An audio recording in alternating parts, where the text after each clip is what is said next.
తిరుచానూరు పరిసర ప్రాంతాల్లో భూములకు రెక్కలు రావడంతో కబ్జాదారులు యథేచ్ఛగా భూ కబ్జాలకు పాల్పడుతున్నారు. తిరుచానూరు గ్రామ లెక్క దాఖలు 479 సర్వే నంబర్లో అహోబిలం మఠం ఆధ్వర్యంలో 3 ఎకరాలు పైగా భూమిని కబ్జాకు పాల్పడ్డారు.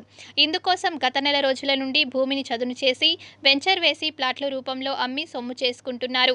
ఇప్పుడు మీరు చూస్తున్న స్థలం అహోబిలం మఠంకి చెందినది. ఎవరు కబ్జాకు పాల్పడకుండా గతంలో గేటు పైన సూచిక బోర్డును ఏర్పాటు చేశారు. ఇప్పుడు కబ్జారాళ్లు ఆ రాతలను పెయింట్తో చెడిపేశారు. అహోబిలం మఠంకి 3 ఎకరాలు భూమి ఉన్నది. దీని విలువ సుమారు 4 కోట్ల పైన ఉంటుందని అంచనా.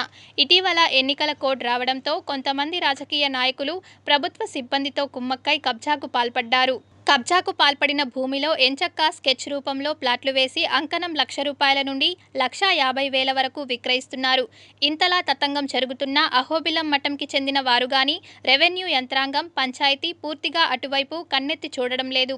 మఠం భూముల్లో గాని, స్వర్ణముఖి నది పరివాహక ప్రాంతంలో గాని విద్యుత్ ఇవ్వరాదని నిబంధనలను విద్యుత్ అధికారులు నీళ్లు వదిలేశారు. ఎంచక్కా మఠం భూముల్లో వేసిన వెంచెస్కు విద్యుత్ పోల్స్ను అమర్చారు. జిల్లా కలెక్టరేట్కి కూతవేటు దూరంలో ఇంత తతంగం జరుగుతున్నా ఇంకా జిల్లా మొత్తం ఏ విధంగా ఉందని ప్రజలు చెవులు కొరుక్కుంటున్నారు. ఇప్పటికైనా కబ్జాకు గురైన భూమిని అధికారులు పరిరక్షించాలని ప్రజలు కోరుకుంటున్నారు.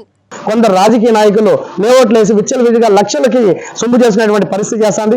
నిన్నటి రోజుల వరకు కాలువ పొరంబోకులు, వాగు పొరంబోకులు ఇట్లాంటి డీకేటీ భూముల మీద పడినటువంటి ఈ రాజకీయ నాయకులు ఈ రోజు మఠం భూముల మీద కూడా పడేటువంటి పరిస్థితి ఉంది. ఇది చాలా కోట్లుగా విలువైనటువంటి భూమి. దీన్ని వెంటనే ఆపాలి. అదే కాకుండా అధికారులు, ఈ ఎలక్ట్రికల్ అధికారులు కూడా దాన్ని లేఅవుట్కి ఇట్లాంటి ఈ కరెంట్ ఫోన్లు, దాని 3 ఫేజ్ లైన్లు కూడా లాగేటువంటి పరిస్థితి ఉంది. ఇక్కడ గ్రామంలో ఉన్నటువంటి డెవలప్మెంట్ చేసేటువంటి పరిస్థితి వాళ్ళు ముందు చూపట్లేదు. కానీ ఇలాంటి లేఅవుట్లో వాళ్ళకి సొమ్ము చాలా అధికంగా వచ్చేటువంటి పరిస్థితి. వీటిపై మొగ్గు చూపుతున్నారు. ఇక్కడ రెవెన్యూ అధికారులు కానీ, పంచాయతీ అధికారులు కానీ ఎవరు పట్టించుకునేటువంటి పరిస్థితి లేదు.